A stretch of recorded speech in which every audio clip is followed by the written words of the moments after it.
Ladies and gentlemen, good afternoon. Welcome to the second part of our Green Hub TV show dedicated to Greenflation. Over the last 2 years, there have been growing debates around the consequences of the energy transition in terms of prices level.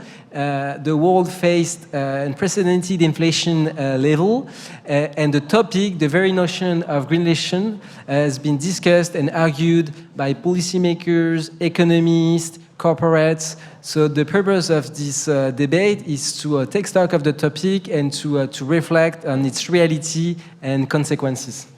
Indeed, as Cédric said, this leaves us with a lot of questions around the concept of greenflation. How to exactly define it, how material it is, what are its different impacts currently and in the future, what are the main drivers of inflation.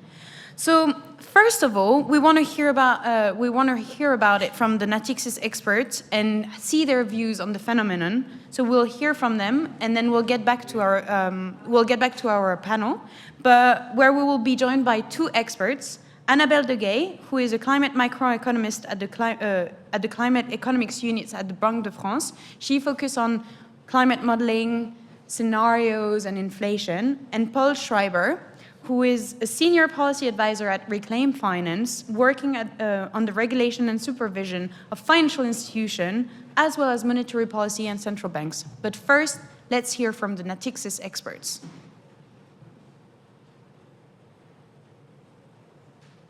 We estimate the impact of carbon pricing on inflation in the Eurozone, considering the national carbon measures and ETS, the emission trading system, at European level.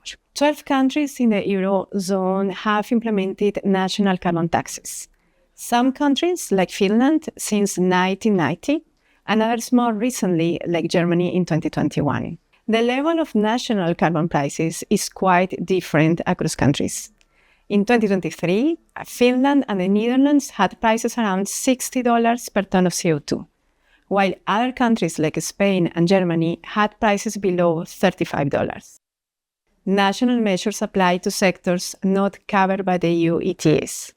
So, as they are complementary, we calculate an aggregate carbon price. We use this aggregate carbon price in our inflation model. The impact has been limited so far. We have estimated the impact on inflation on two past periods. One up to 2017, when the average carbon price was $14 per ton of CO2, and the other from 2018 to 2023, when the average carbon price were $50. In the second period, we find that the impact of the carbon price on inflation is 0.2 percentage points. Carbon prices are expected to keep increasing. So will the impact on inflation.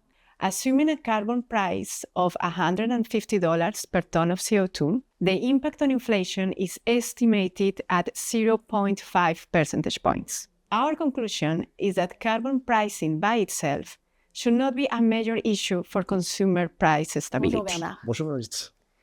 Can you help us understand better what greenflation is about? So if we're going to understand greenflation, we first have to come, I think, from the angle of the importance of metals in the energy transition, because no metals, no energy transition.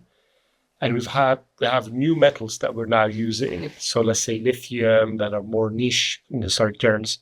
The issue with this is that demand is rising at an exponential rate, whereas supply, because mining has a long lag time, is lagging behind. And that's creating big price increases. The second point is the more established metals like copper, for instance. The big issue there is it's been well mined over the centuries. So the ore grades are getting lower. So it costs more to mine. So it's not just a question of wages, it's not just a question of diesel prices. It's a question of ore bodies and the complexity of the mine. So prices have to rise to incentivize and give an economic case to the miners to invest in future output. So I want to go back to our panel, and I want to go back to the basics. Our first question would be, what is exactly greenflation? Could you define it? How tangible is it?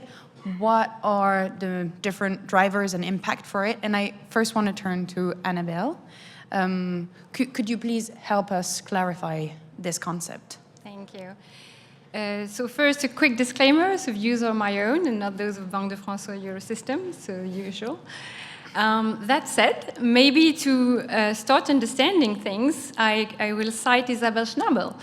So since her first speech in 2022, when she coined the 3 types of inflation, so greenflation, fossilflation, and climateflation, I think it helped a lot to really decompose the sources of inflation, of climate-related inflation. So greenflation, as your analyst pointed out, rises from high demand from critical metals that will be needed during the transition. Fossilflation is more linked to energy prices, whereas climateflation is more linked to natural-related extreme events, right? And if we want to start quantifying things a little bit, so your analyst for greenflation indeed indicated that we expect prices to rise, but maybe I can cite an IMF study that was published a few years ago, which also quantified the degree of price pressures that may arise if we take into consideration demand that will arise from transition scenarios versus supply, which tends to be inelastic. And for some metals, price rises were reaching several hundreds of percentages, right? So it's an issue, but I think it's maybe some more forward-looking issue because we know this is to come. So now on fossilflation, so we know how sensitive energy price shocks are. So here the issue is more, so as your analyst again said, the impact on inflation, it tends to be muted sometimes, but what's important is the dynamics of the shock. Yeah.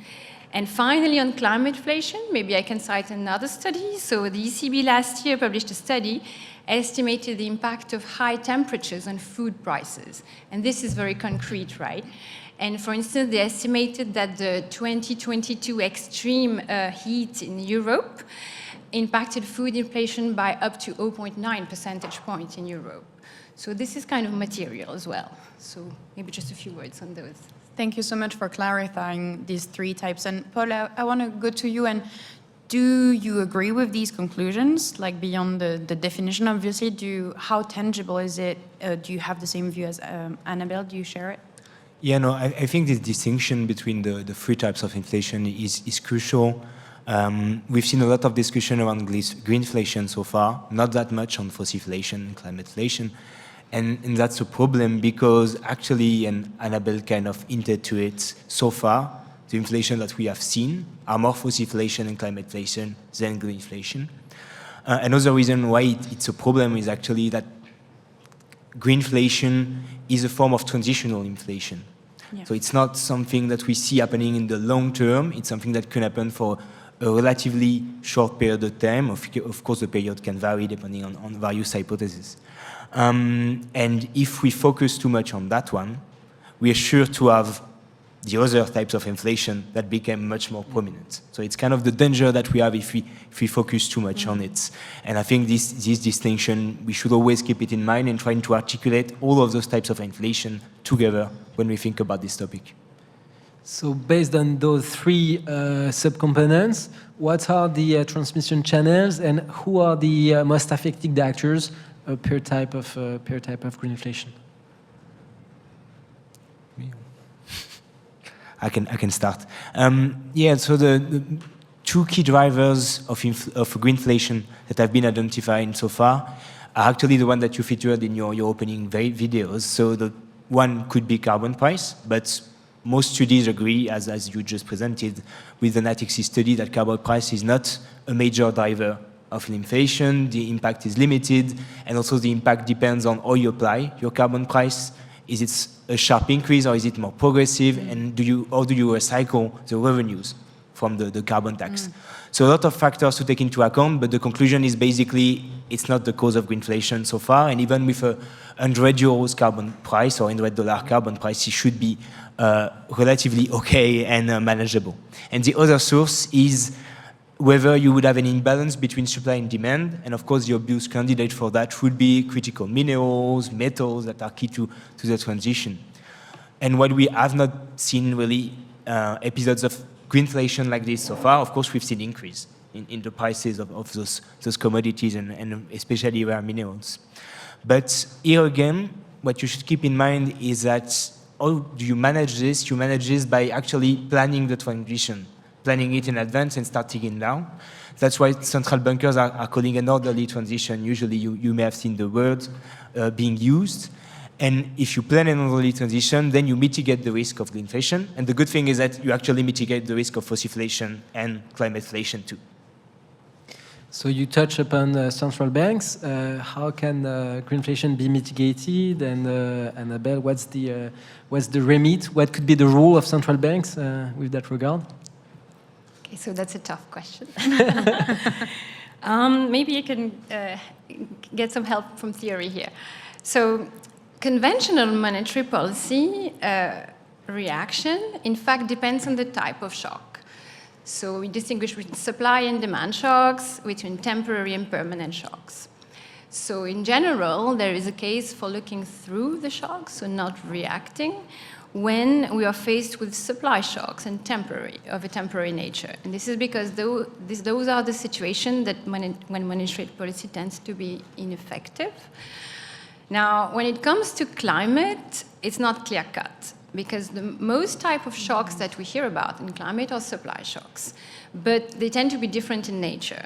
So for climateflation, those are more temporary, so really linked to extreme events, whereas for greenflation and depending to some extent fossilflation, depending on how the carbon price trajectory is planned, it is more, those are more permanent shocks, right?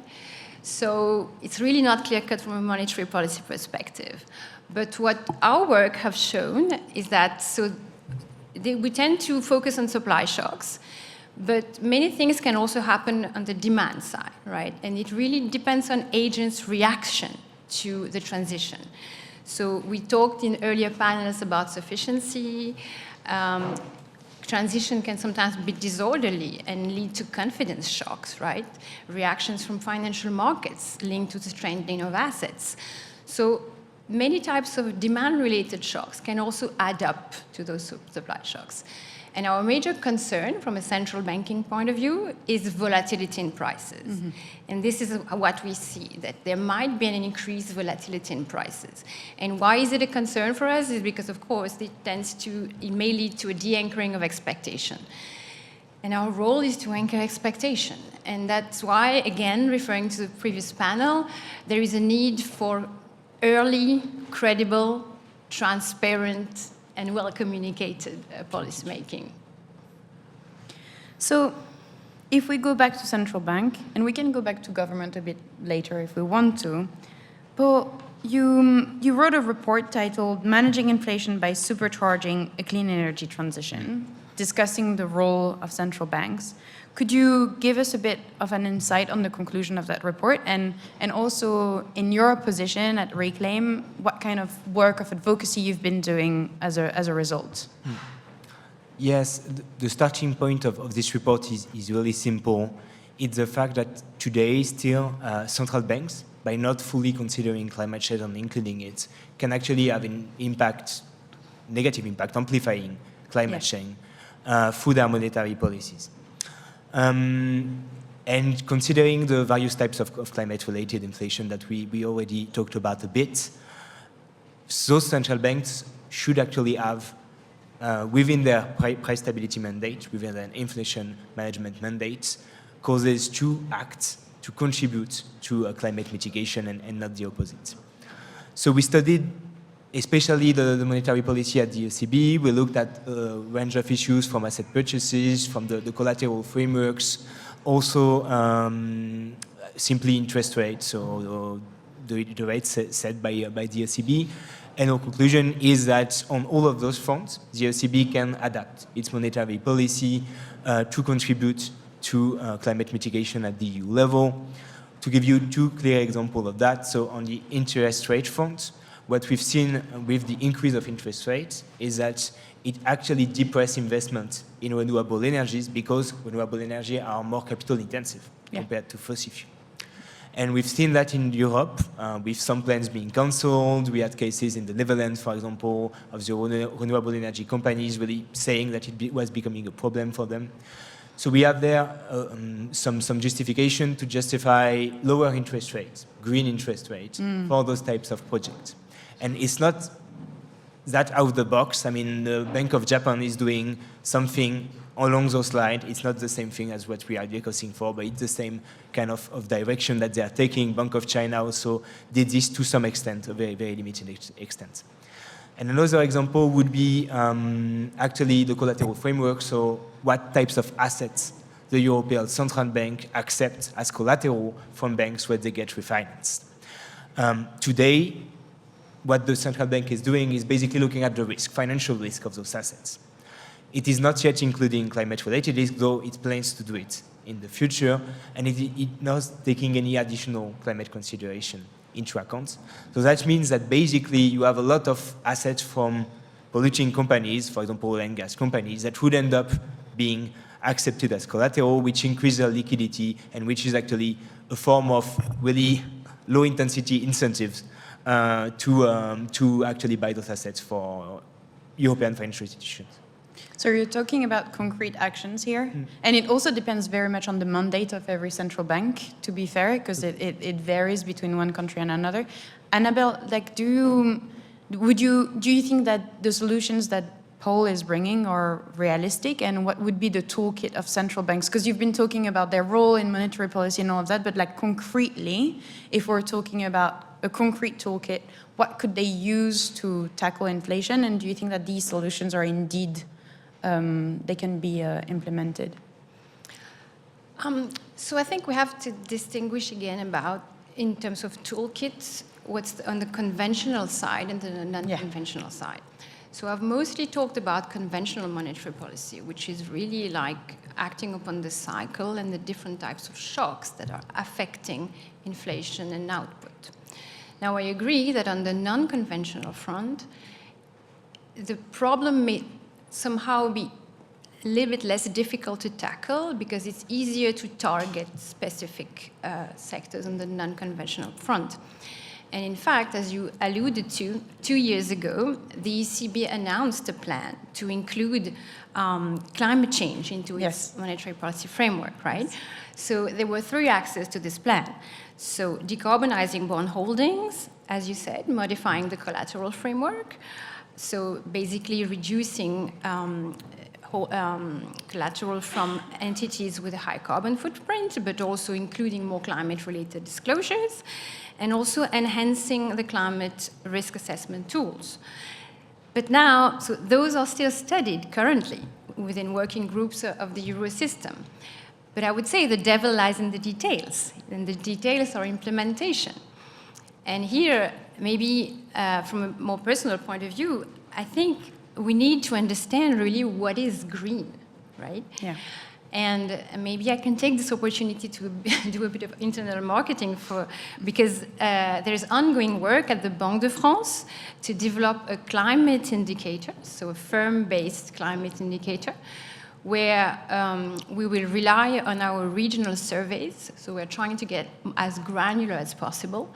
So to evaluate climate risk, both on the transition and physical side, and readiness in terms of transition at firm level. So I think this is the first step in really understanding where we are at. And it's in fact very transparent because we were mandated by the government last year to do so. The government asked us to enhance our tools in terms of climate change. So it relates to the mandate, right? Yeah. So we are not a politically elected body. So I think it's not our decision to choose which sector of the economy to favor compared to another. We have to be given a mandate to do that. And in this case, in this small example of a climate indicator, we were mandated by the government to enhance our tools in terms of analyzing climate risk. So this is an example of a kind of a success where you could say that we're working a bit in a tandem to try to understand more the risks at play. I would like to delve into fossil inflation, Paul. You did mention the collateral framework. So do you believe that by ignoring stranded asset risk, somehow fossilization is hidden, is not, let's say, priced and properly assessed. And another potential dissimulation of fossilization lies in fossil fuel subsidies that have been largely used following the invasion of Ukraine. So what's your take on uncovering the actual price of fossilization? Yeah, so about assets trending, I mean, I think assets trending is definitely relevant from the climate risk side and risk side of things, so financial stability. I'm not sure I see a clear-cut relation to inflation so far, so I won't really talk about that one. But you mentioned also the issue of subsidies, indeed. And we had a huge period of what we can qualify as fossilization in Europe from 2021 to 2023, when gas really drove EU inflation. And during this period, we had a huge mobilization of public finance with subsidies being ramped up by EU member states. In 2022, I think about 390 billion euros were used for energy subsidies in the EU, according to the Commission. And the ECB itself have actually said that it contributed to keep inflation much lower than it would have in 2022 and 2023. The thing is that it did contribute to that, but I mean, you have to pay the price at some point. And today we have a lot of discussion, including in France, on the need to cut spending, including discussion related to this kind of exceptional mobilization that we had following the COVID period. And another thing that I want to mention linked to that is actually this should push us to really look at energy policy, looking at the future, planning for it, and really trying to minimize as much as we can our dependency on fossil fuel, including to reduce price volatility, which is one of the 4 goals. And unfortunately, so far, we've seen a huge build-up in gas infrastructure in Europe over the past 2 years, especially a build-up of liquefied natural gas capacities. The problem is that liquefied natural gas is more volatile than pipe gas regarding the prices, because a lot of it is traded on the spot market. It's much more impactful, I mean, much more negatively impactful in terms of climate emissions, and it's more expensive because you have to transform the gas several times. So from a climate perspective, it's not great. From a financial perspective, it's not great. And from an inflationary perspective, it's really not great either. So you are touching upon the, let's say, the decision of some governments who push forward LNG terminals development in reactions to the energy crisis. So we spoke about central banks, so let's now talk about governments. What's in their remit? What can they do when it comes to greenflation? Oh, sorry, okay. Oh, central banker is going to tell the government what he has to do. No, but this is going to be interesting. There is really a question of the respective remits. Central bank cannot do everything on their own. Sometimes people say we are distorting their mandate by asking them to compensate what is not being done by governments. So what's the respective roles? And you were talking about the toolkit as well, and the fact that like the green indicator has been a mandate from the government as well. So I mean, you're lending it yourself to this question. Okay, I can give some broad lines on fiscal policy. So, indeed, the transition is a complex question, and the previous debate alluded to the fact that everyone needs to be on board, and everyone does not have the same readiness for the transition. So because of that, it pleads for targeted measures. And so the central bank is not always the most ready body to do targeted measures, so fiscal policy is more adapted to it. And even from a macro perspective, when you look at transition scenarios, and so you also alluded to that, the way carbon tax proceeds are redistributed ultimately has a significant impact on the final macro results. So, and we also know from macro theory that lower income households tend to have a higher propensity to consume. So I think all this pleads for targeted subsidies. It can also have a better macro outcome. And also on the climate front, so some models show that emissions in certain specific sectors are harder to abate And namely, so individual transportation is one of those examples. So this again pleads for kind of more targeted help. And this can only be done with the fiscal tool, right? Yeah. But also we are in a complex situation, right? So we have this heritage of past debt and fiscal deficit. So it's a tricky question, right? So to really, are we designing transition policies that are budget neutral? So is it only taking there and putting there, or are we investing up front? I don't have the answer. I think it's a complex question, but it clearly more work has to be done in terms of fiscal policy to navigate in this kind of difficult situation and still channel resources towards those sectors that need to be upfront in the transition. Do you want to move? I would want to use that segue to talk about actually a question that we had for later, but that is around carbon taxation and effectively the fact that indeed it has to increase. There needs to be like all that, but your comment really lends itself to this question already, because there is this question of redistribution. We've been talking about fossil fuel subsidies. They've skyrocketed in 2022 and 2023. Half of this was going to consumers rather than producers, but at the same time, producers were making the highest profit in all time. Yet we're telling the public that we need a carbon tax if we want to decarbonize.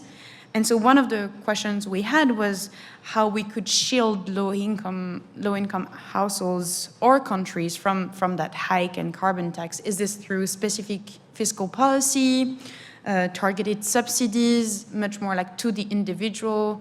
Would that take place with central banks or would it be with governments? So maybe you want to react on that? So maybe I can say a few words on the issues here. So we talked about the energy price shield. So, okay, indeed, from a climate perspective, it was not the best policy ever. But it was an urgent measure, because there was a need to preserve the purchasing powers of segments of the population. And we've seen that from a macro perspective, it was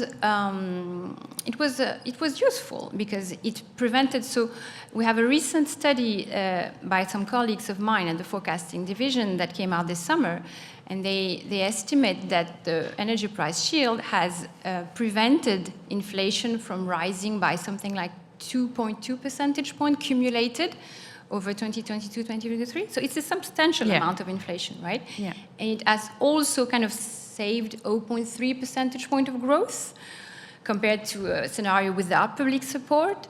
So short term, it has worked. But by definition, it was a temporary policy.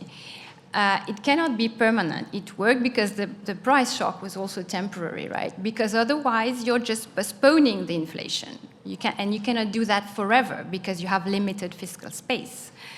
So I think we have to differentiate things here. This was an urgent measure. So now, related to redistribution, okay, I feel I'm taking a lot of space here. Do you want to, jump in? We'll go to Paul after. So your question again, so how can we shield low-income households? So as I was saying, so from an economist point of view, carbon pricing is about giving a price signal. And we want to give a price signal to change relative prices, to encourage substitution. But to substitute, you have to be able to. Yeah. So from the production side, the technology has to be there, so there has to be investment in the technology. And on the consumption side, you have to have the revenue to be able to substitute, right? So this means that, okay, maybe carbon pricing alone is not enough. You have to accompany people. You have to, I don't know, there are different means, but maybe subsidizing is something, but also it has really to be targeted. So Jean-François previously, in a previous panel, said that when they did this leasing about EV, it had this huge success, right? So maybe there are creative ways to find support for those segments that find it harder to substitute. And for those segments, maybe substitution is so hard that there's no use even putting a higher carbon price. It won't be effective anyway, right?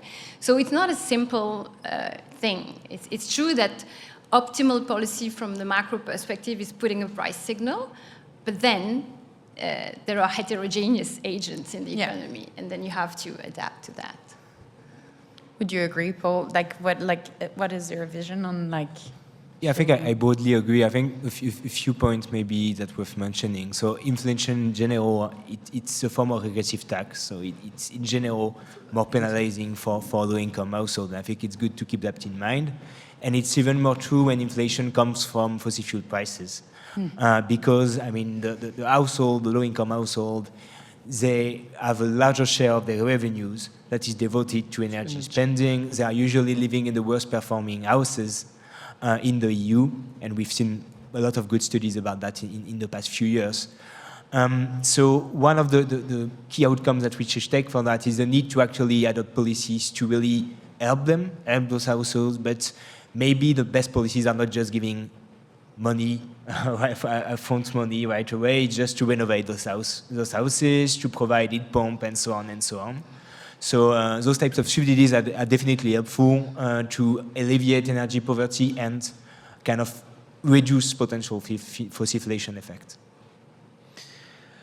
One other area of solution, let's say, revolve around circularity, and if we are back to metals and mining and the potential greenflation related to those metals, let's hear the view of our experts, on NATIXIS experts on metals and mining and entrance to metals to mitigate price swings. And what's the role for circularity in this context? So I think circularity is going to be very important in filling the gap of or the void of primary demand in total consumption. So as I said, supply has to rise rapidly, but because of the lag times, it's slow. That's where scrap has a big role to play. If you look at Europe, 50% of copper consumption is already from scrap. So that's great. But there are the other sectors which are more complex, which are still nascent, like battery electric vehicles. You have to have an economic incentive to be able to recycle those batteries of lithium, of nickels. Prices have to be high enough to encourage circularity. And circularity, the importance of it, I think, is twofold. One, the lower carbon footprint of scrap, and B, it's more like your minerals independence. So you need to import less, you need to rely less on foreign entities or providers for your minerals. And what about stockpiling strategic reserves? So I think that also falls in, as you said, as we were just mentioning now, the autonomy vis-a-vis foreign entities. Japan already does that historically. China does that. We're starting to see that interest in Europe. That's really important, especially in a world where geopolitical tensions are rising, to help protect our industries and our competitiveness by providing a cushion to those industries. Thank you very much. Pleasure. Thank you. So it seems there are alternatives to shield against price volatility and fluctuations, circularity being one of them. Stockpiling can also allow to absorb a price fluctuation. What's your take on those, let's say, avenues? Maybe Paul? Or?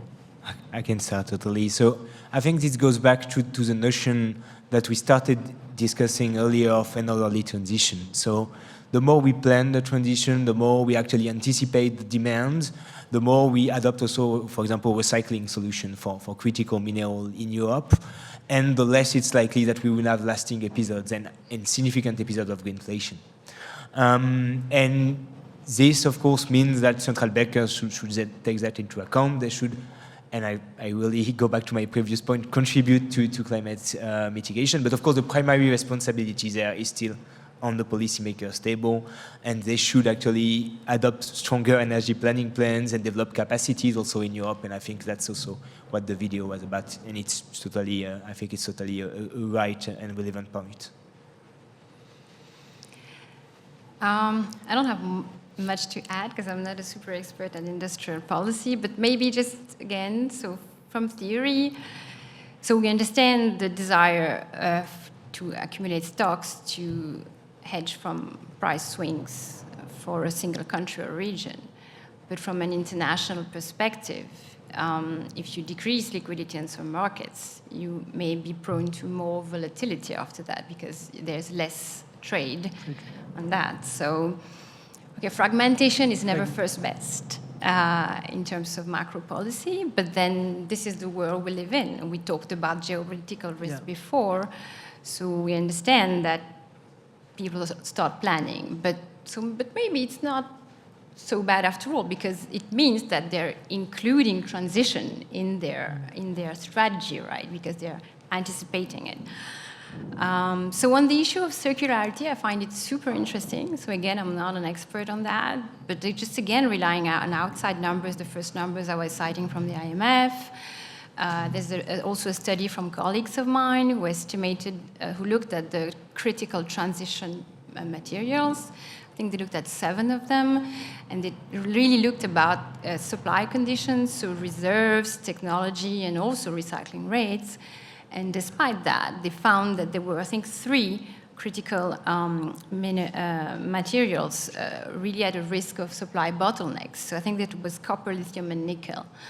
So, okay, the thing is, when we do transition scenario, net zero scenario are also like first best ideal scenario, right? But to meet that demand in critical minerals, we know that there will need to be a lot. So, of course, every initiative in circularity in better using resources is very welcome on that front. Thank you to both of you for this panel. It's always a very technical topic, so we hope you caught with us. I think if we have some key takeaways, collaboration between governments and central banks is like necessary. At least on a scientific point of view, we do collaborate, right? We do research, we share ideas. So that collaboration is well needed, and in certain areas of the world, it might not be as straightforward as in the European Union, for instance. There is a need for targeted subsidies, creating the green substitute if we want to have a transition that will not impact the low-income households. And I think also necessity to have an affordable and available substitute is going to be really interesting. So thank you so much. The toolkit is there. Let's see for the coming years. Thanks a lot. Thank you. Thank you for having us.